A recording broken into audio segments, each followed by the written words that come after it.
अध्याय 3 है उचित आहार स्वास्थ्य स्वस्थ शरीर का आधार। चलिए इसके प्रश्न उत्तर देखते हैं। चलिए इसके प्रश्न उत्तर हल करेंगे। यहाँ पर दिए हैं क्रियाकलाप 1 पृष्ठ संख्या 35। हम सभी प्रतिदिन आहार लेते हैं। आहार हमारे दैनिक जीवन का एक अनिवार्य घटक है। आपके द्वारा एक सप्ताह में प्रतिदिन खाए गए खाद्य पदार्थों के नाम को उस तालिका में सूचीबद्ध कीजिए। तो यहाँ पर एक हमें तालिका बनाना है। तो चलिए यहाँ पर लिखेंगे सप्ताह में खाए गए खाद्य पदार्थ। कौन कौन से सप्ताह में हम खाद्य पदार्थ खाते हैं। सोमवार को क्या क्या खाया, पोहा, जलेबी, दूध, दाल, चावल, रोटी, छोले रोटी। ठीक है। मंगलवार को पूरी, आलू की सब्जी, सब्जी राजमा, चावल, रोटी, रोटी सब्जी। बुधवार साबूदाने की खिचड़ी, कड़ी रोटी, सड़ी सब्जी, दही रोटी।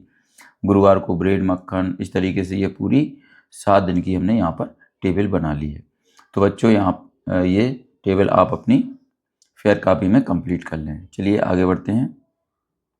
यहाँ पर अपनी तालिका की तुलना मित्रों से करने पर पाया कि हम सबके आहार में विविधता है, यानी सबका आहार अलग अलग है।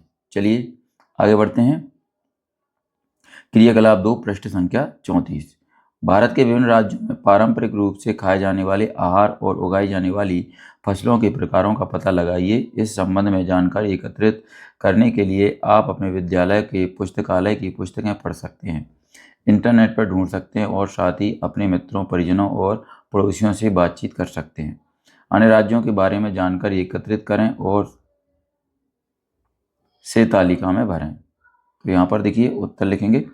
अपने मित्रों, परिजनों, पड़ोसियों से बातचीत कर और पुस्तकों व इंटरनेट के माध्यम से राज्यों के पारंपरिक रूप से उगाई जाने वाली और खाई जाने वाली फसलों की जानकारी प्राप्त की, जो कि निम्न तालिका में दी हुई है।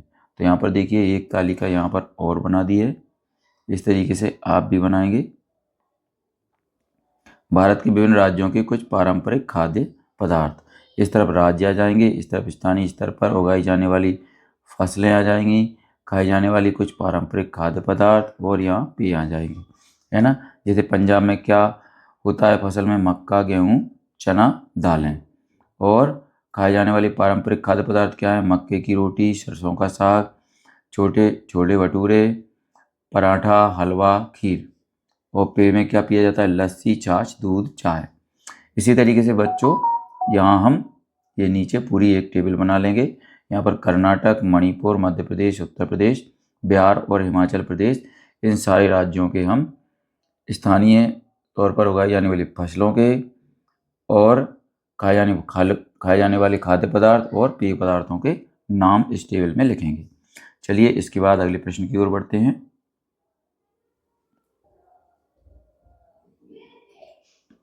यहाँ पर क्रियाकलाप 3 पृष्ठ संख्या 38 दी है। अपने वयोवृद्धजनों से उनके खान पान की आदतों और भोजन बनाने की पद्धतियों के बारे में जानकारी एकत्र करने के लिए प्रश्नों की सूची तैयार कीजिए। नमूना हेतु कुछ प्रश्न निम्नलिखित हैं। तो यहाँ पर देखिए प्रश्न दिए हैं। किस प्रकार का खाना आप सभी भी खाते हैं और क्या और नया खाने लगे हैं। पिछले कुछ वर्षों में खाना पकाने की पद्धतियाँ किस प्रकार परिवर्तित हो गई हैं। खान पान संबंधी ये बदलाव किस कारण हुए हैं। तैयार किए गए प्रश्नों के आधार पर कुछ वयोवृद्धजनों का साक्षात्कार लें। उत्तर में लिखेंगे अंकिता, आप जब स्कूल में थी तब आपको क्या पसंद था, क्या ले जाती थी टिफिन में। दादी, सब्जी, रोटी, अचार। अंकिता पूछती है आपको सबसे अच्छा क्या लगता है अब। दादी बोलती हैं अब मुझे डोसा सांभर पसंद आने लगा है, हमारे बचपन में घर पर नहीं बनता था। चलिए फिर अंकिता पूछती है आपके घर में खाना कौन बनाता था। तो दादी बोलती हैं हमारे घर में माँ, चाची, ताई सब मिलकर खाना बनाते थे। फिर अंकिता बोलती है खाना कैसे बनता था। तो दादी कहती है हमारे घर खाना चूल्हे पर बनता था, तब गैस और ग्राइंडर नहीं थे। हम सिलबट्टे पर चटनी पीसते थे, चक्की में आटा पीसते थे। अंकिता फिर से प्रश्न करती है आपको अब क्या अंतर नज़र आता है। तो दादी बोलती हैं अब खाना आराम से काफ़ी कम समय में बन जाता है। चलिए आगे क्रियाकलाप 4 पृष्ठ संख्या 43 पर आते हैं। तो यहाँ पर दिया है विभिन्न खाद्य घटकों के स्रोतों और कार्यों का पता लगाने के लिए पाठ्य पुस्तक के चित्र 3.5 में दिए गए चार्ट का अध्ययन करें। विटामिन एवं खनिज के और अन्य स्रोतों का पता लगाइए, साथ ही इन खाद्य घटकों की कमी से होने वाले रोगों के लक्षणों को भी समझें। अपने पड़ोस में चाहिए और लोगों के ये प्रश्न दिए हैं, ये सारे के सारे। तो इन सभी प्रश्नों को छात्र स्वयं करेंगे। चलिए आगे बढ़ते हैं। पाठ्य पुस्तक पृष्ठ संख्या 43 पर आ चुके हैं हम। इसमें प्रश्न दिया है, वे कौन से खाद्य स्रोत हैं जो हमारे शरीर को जल प्रदान करते हैं? उनमें से कुछ की एक सूची बनाइए। उत्तर लिखेंगे, हमारे शरीर को खीरा, टमाटर, तोरी, ब्रोकली, बैगन, पालक, मशरूम, तरबूज, संतरा, सेब, आलूचे आदि फल सब्जियां जल प्रदान करते हैं। चलिए आगे बढ़ते हैं। आगे है क्रियाकलाप 5 पृष्ठ संख्या 47। कुछ मात्रा में खाद्य पदार्थ जैसे आलू का एक टुकड़ा, खीरा, रोटी या ब्रेड, उबले चावल, उबले चने, कुटी हुई मूंगफली, तेल, मक्खन और कुटा हुआ नारियल लें। आप परीक्षण के लिए अन्य खाद्य पदार्थ भी ले सकते हैं। प्रत्येक पदार्थ के छोटे टुकड़े अलग अलग प्लेट में रखें। ड्रॉपर की सहायता से किसी एक खाद्य पदार्थ पर तनु आयोडीन विलयन की 2-3 बूंदें डालें। देखें कि क्या खाद्य पदार्थ के रूप में कोई परिवर्तन आता है, क्या यह नीला काला हो गया है। अपने अवलोकन को तालिका में अंकित करें। उत्तर में लिखेंगे, नीला काला रंग मंड की उपस्थिति को दर्शाता है। यहाँ पृष्ठ 15 की तालिका देखेंगे। ठीक है, चलिए आगे बढ़ते हैं। क्रियाकलाप 6 पृष्ठ संख्या 48 पर प्रश्न दिया है ये, इसका उत्तर लिखेंगे हम नीचे। ये यहाँ पर नीचे की तालिका देखना है इसके उत्तर में। चलिए क्रियाकलाप 7 आ गया। क्रियाकलाप 7 पृष्ठ संख्या 49। इस क्रियाकलाप को शिक्षक द्वारा प्रदर्शित किया जा सकता है। पिछले क्रियाकलापों में परीक्षण किए गए खाद्य पदार्थों को लें। ये प्रश्न दिए हैं, देखिए यहाँ पर ये नीचे दी गई तालिका देखें, ये है कौन सा प्रश्न?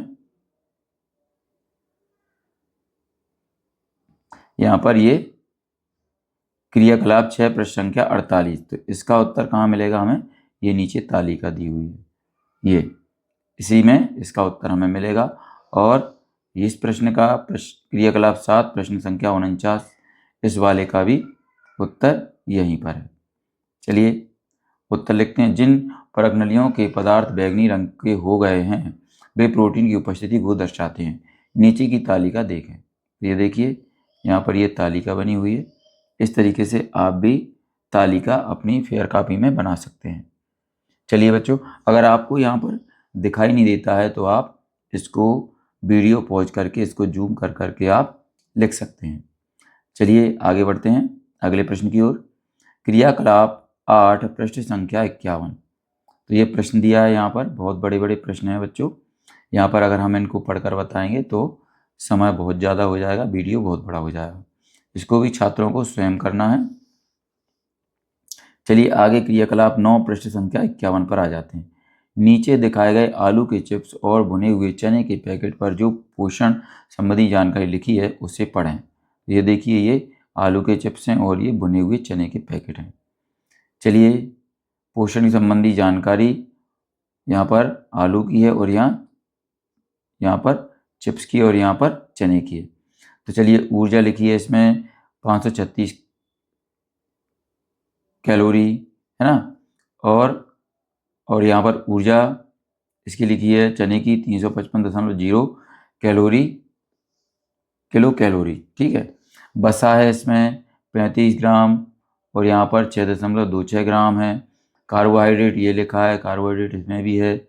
इसके बाद ये सब चीज़ें इसी तरीके से आप भी अपने फेयर कॉपी में लिख लें। चलिए बच्चों, इसके बाद हम अगले प्रश्न की ओर बढ़ते हैं। अगला प्रश्न है हमारे सामने, आहार के पैकेट पर पोषण संबंधी जानकारी के आधार पर आप इनमें से कौन सा आहार चुनेंगे और क्यों? तो उत्तर में लिखेंगे, इनमें से हम भुने हुए चने का पैकेट चुनेंगे क्योंकि इसमें वसा की मात्रा दूसरे पैकेट से कम है। ज़्यादा वसा हमारे स्वास्थ्य के लिए हानिकारक है और इस पैकेट में कार्बोहाइड्रेट, प्रोटीन और आहारीय रेशियो उचित मात्रा में है। अब प्रश्न आगे चलते हैं हम। अगला प्रश्न है, आपने जिन 2 खाद्य पदार्थों का अध्ययन किया है उनमें से किसको जंक फूड के रूप में नामांकित किया जा सकता है? उत्तर में लिखेंगे पैकेट का आलू के चिप्स को जंक फूड के रूप में नामांकित किया जा सकता है। चलिए पाठ्य पुस्तक प्रश्न संख्या 54 पर आ जाते हैं। इसमें प्रश्न है, स्थानीय भोजन खाने से किस प्रकार खाद्य मेल को कम किया जा सकता है? उत्तर लिखेंगे, अगर हम स्थानीय भोजन खाएंगे तो परिवहन के दौरान लागत और प्रदूषण कम हो जाएगा और भोजन का उत्पादन से उपभोक्ता तक की दूरी खाद्य मेल तय करने में लगने वाले समय और श्रम दोनों की बचत होगी। चलिए बच्चों आगे बढ़ते हैं। एनसीईआरटी पाठ्य पुस्तक अभ्यास आ चुकी है यहाँ पर। चलिए यहाँ पर दिया है, आइए और अधिक सीखें। इसमें प्रश्न नंबर 1 दिया है, निम्नलिखित में से असंगत को चुनें और कारण बताएं। इसमें का दिया है, ज्वार, बाजरा, रागी, चना। खा है, राजमा, मूंग, सोयाबीन, चावल। उत्तर में है, का उत्तर है चना और इसका कारण है ज्वार, बाजरा, रागी मोटे अनाज हैं जबकि चना दाल है। खा वाले का उत्तर है चावल। कारण है राजमा, मूंग, सोयाबीन दालें हैं जबकि चावल अनाज है। चलिए बच्चों प्रश्न नंबर 2 पर आते हैं। भारत में पारंपरिक और आधुनिक पाक पद्धतियों की तुलना करते हुए चर्चा करें। उत्तर लिखेंगे, पारंपरिक पाक पद्धति। पारंपरिक पाक पद्धति में भोजन चूल्हे पर पकाया जाता था। पीसने का काम चक्की और सिलबट्टे पर किया जाता था। इस पद्धति में समय और मेहनत बहुत लगती थी। आधुनिक पाक पद्धति में भोजन गैस के चूल्हे पर पकाया जाता है। पीसने का काम अब इलेक्ट्रिक ग्राइंडर द्वारा किया जाता है। इस पद्धति में समय और मेहनत काफ़ी कम लगती है। अगला है तीसरा, शिक्षक का कहना है कि अच्छा आहार औषधि के रूप में कार्य कर सकता है। रवि इस कथन को लेकर उत्सुक है और वह अपने शिक्षक से कुछ प्रश्न पूछना चाहता है। कम से कम ऐसे 2 प्रश्न सूचीबद्ध करें जो वह पूछ सकता है। उत्तर लिखेंगे, रवि इन 2 प्रश्नों को पूछ सकता है। पहला है, हम कौन सा आहार खाएं कि हम हमेशा ऊर्जावान रहें। दूसरा है, अच्छा आहार खाने से हम बीमारियों से कैसे बच सकते हैं। चौथा प्रश्न आता है, सभी स्वादिष्ट खाद्य पदार्थ आवश्यक रूप से स्वास्थ्यप्रद नहीं होते और सभी पौष्टिक खाद्य पदार्थ सदैव आनंददायक नहीं होते। कुछ उदाहरणों के साथ अपने विचार साझा करें। उत्तर में लिखेंगे, कुछ खाद्य पदार्थ जैसे बर्गर, पिज्ज़ा, जंक फूड स्वादिष्ट तो बहुत होते हैं लेकिन उनमें शर्करा और वसा की मात्रा अधिक होने के कारण ये हमारे स्वास्थ्य के लिए हितकर नहीं होते। इनमें कैलोरी बहुत होती है। इनके अधिक सेवन से मोटापा होता है। ऐसे भोजन से हम बीमार पड़ सकते हैं। दूसरी ओर पौष्टिक खाद्य पदार्थ जैसे दाल, अनाज, हरी सब्जियां साधारण भोजन है। ये हमेशा स्वादिष्ट नहीं लगती लेकिन इनमें हमारे शरीर के लिए सभी पोषक तत्व मौजूद होते हैं। हमें पौष्टिक भोजन ही खाना चाहिए। ऐसा पौष्टिक भोजन हमें रोगों से दूर रखता है। चलिए 5वें नंबर पर आते हैं। मैदू सब्जियां नहीं खाता लेकिन बिस्कुट, नूडल्स और डबल रोटी का आनंद लेता है। उसे अक्सर पेट में दर्द और कब्ज की शिकायत रहती है। इन समस्याओं से छुटकारा पाने के लिए उसे अपने आहार में क्या बदलाव करना चाहिए? अपने उत्तर को विस्तार से समझाइए। उत्तर लिखेंगे, मैदू जंक फूड खाने में विश्वास करता है। इन सब पदार्थों में शर्करा और वसा की मात्रा बहुत ज़्यादा होती है। इन खाद्य पदार्थों में पोषक तत्व बहुत ही कम मात्रा में होते हैं। मैदू का कोई भी आहार रेशे युक्त नहीं है, इसलिए इसे पेट दर्द और कब्ज की शिकायत रहती है।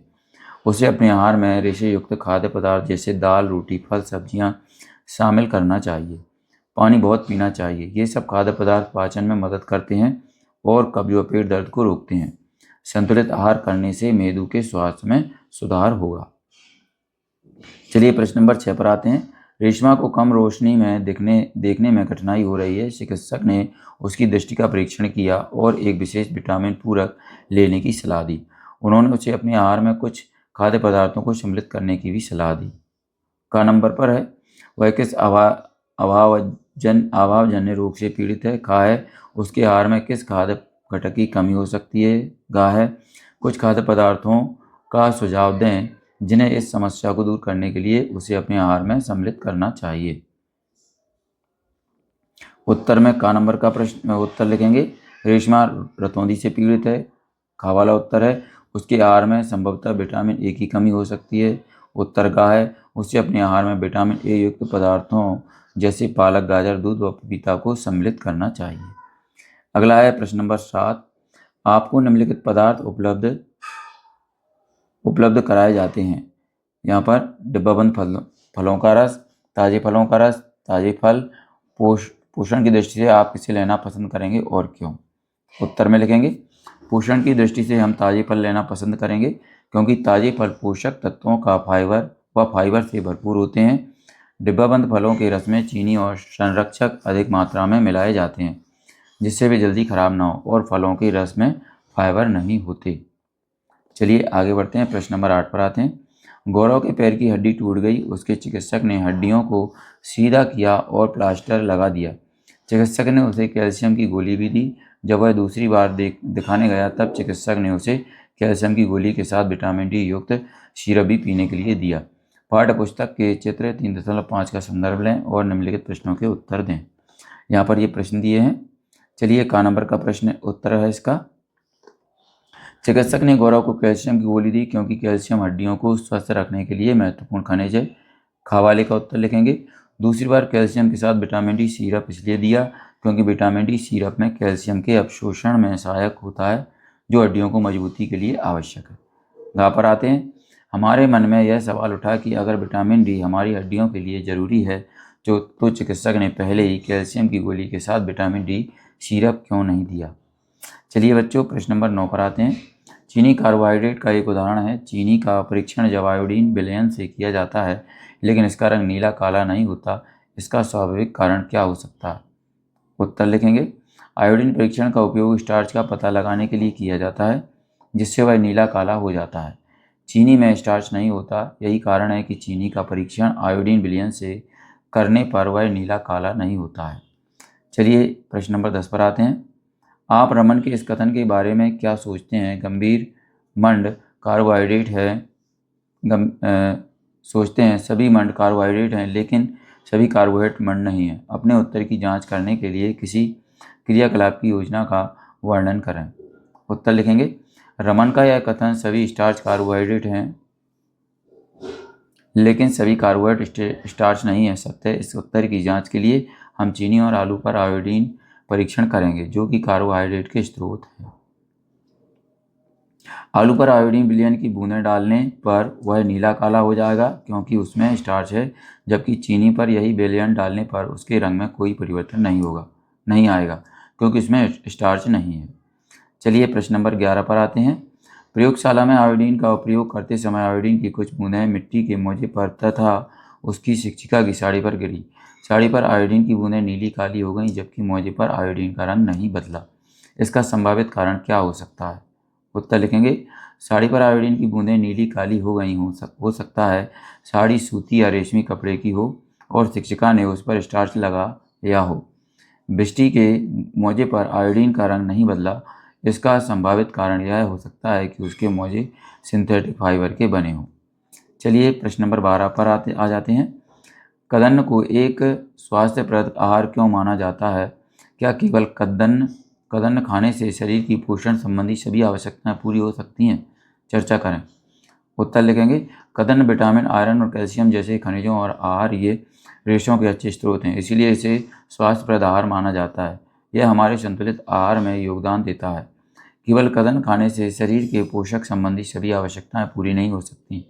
संपूर्ण पोषण के लिए फल, सब्जियां, दूध, दही को भी भोजन में शामिल करना आवश्यक है। अगला है 13।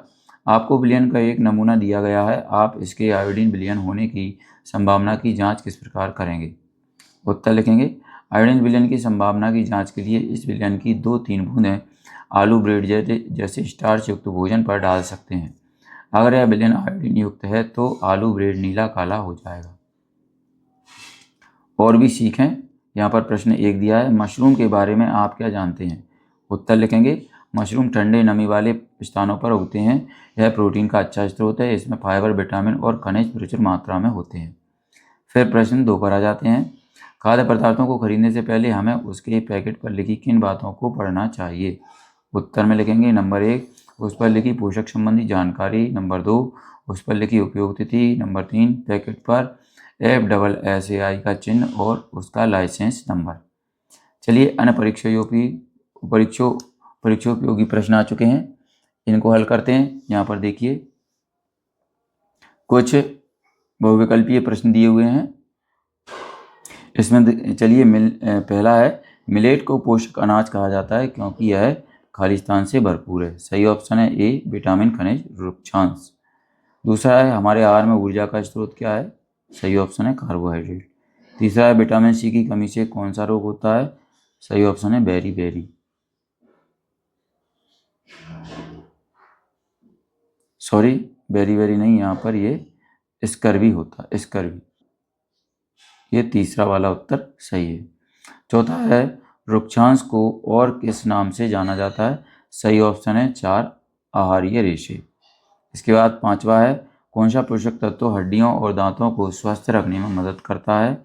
यहाँ पर दूसरा है सही ऑप्शन कैल्शियम।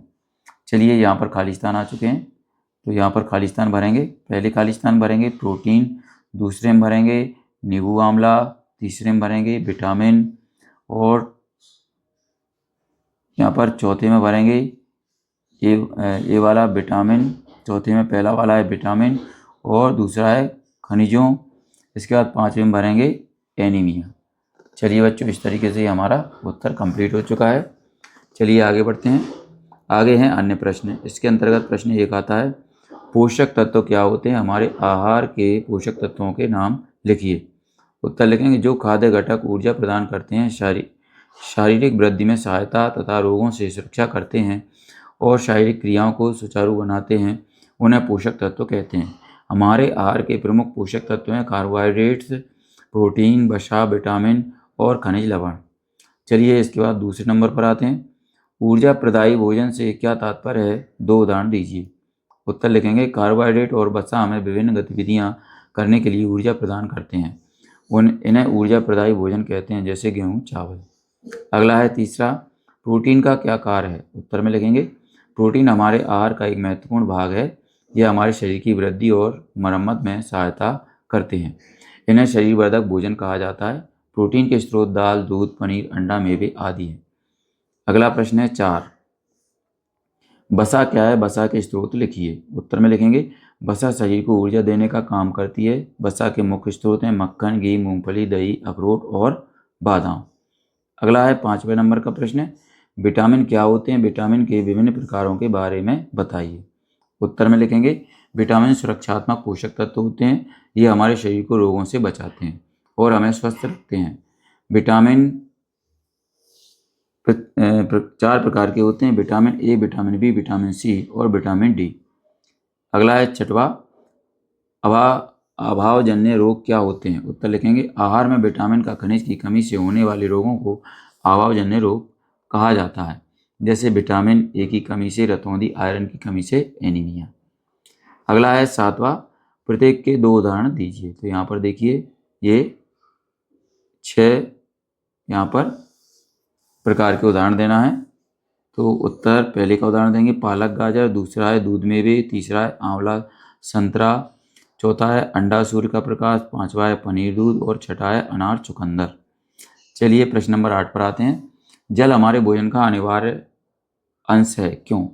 उत्तर लिखेंगे, जल हमारे लिए अनिवार्य है। यह भोजन से पोषक तत्वों को अवशोषित करने में सहायता करता है। यह पसीने और मूत्र के माध्यम से शरीर से अपशिष्ट पदार्थों को बाहर निकालता है। हमें स्वस्थ रहने के लिए कम से कम 8-10 गिलास पानी पीना चाहिए। 9वें नंबर के प्रश्न पर आते हैं, संतुलित आहार किसे कहते हैं? तो उत्तर लिखेंगे, ऐसा आहार जिसमें शरीर की समुचित वृद्धि और विकास के लिए आवश्यक सभी पोषक तत्व, वृक्षांश और जल सभी मात्रा में हो, उसे संतुलित आहार कहते हैं। प्रश्न 10 पर आते हैं, संक्षिप्त में उत्तर दीजिए। तो यहाँ पर ये इतने सारे प्रश्न दिए हैं, इनके उत्तर देना है। चलिए यहाँ पर हम उत्तर देखते हैं। पहले का उत्तर लिखेंगे बेरी, दूसरे का लिखेंगे घेंगा गाइटर, तीसरा है अस्थियों का कमजोर होकर मुड़ जाना, चौथे का उत्तर है स्कर्वी, 5वें का है उत्तर अंधेरे रात में कम दिखाई देना, 6ठा है कैल्शियम अस्थियों और दांतों को स्वस्थ रखता है, 7वें का उत्तर है कार्बोहाइड्रेट और 8वें का है प्रोटीन। इसके बाद 11वें नंबर के प्रश्न पर आते हैं, कारण बताएं। तो यहाँ पर ये प्रश्न दिए हैं, इनके कारण हमें बताना है। तो चलिए उत्तर लिखते हैं। ग्लूकोज कार्बोहाइड्रेट है। ग्लूकोज युक्त पानी पीने से धावक को तुरंत ऊर्जा मिलती है। दूसरा है लड्डू मेवे और घी से बनते हैं। ये हमारे शरीर को सर्दियों में गर्म रखने के लिए ऊर्जा प्रदान करते हैं। तीसरा है ध्रुवी भालू अपनी त्वचा के नीचे वसा एकत्रित करता है जो उसे ऊर्जा प्रदान करती है। चौथा है बच्चों को उचित विकास और वृद्धि के लिए आहार में सही मात्रा में प्रोटीन लेने चाहिए। पांचवा है हरी सब्जियों और फल में विटामिन और खनिज होते हैं जो हमें रोगों से बचाते हैं। अगला है 12वां प्रश्न, FSSAI क्या है? उत्तर लिखेंगे। FSSAI भारतीय खाद्य सुरक्षा और मानक प्राधिकरण एक सरकारी एजेंसी है जो भारत में खाद्य गुणवत्ता को नियंत्रित करती है। तो बच्चों यहाँ पर ही हमारा अध्याय 3 समाप्त हो चुका है। अगर आपको हमारा ये वीडियो अच्छा लगता है तो इसको लाइक करें, अपने दोस्तों के साथ शेयर भी करें। इसी तरीके के और भी वीडियो पाने के लिए हमारे चैनल को सब्सक्राइब करना ना भूलें। धन्यवाद।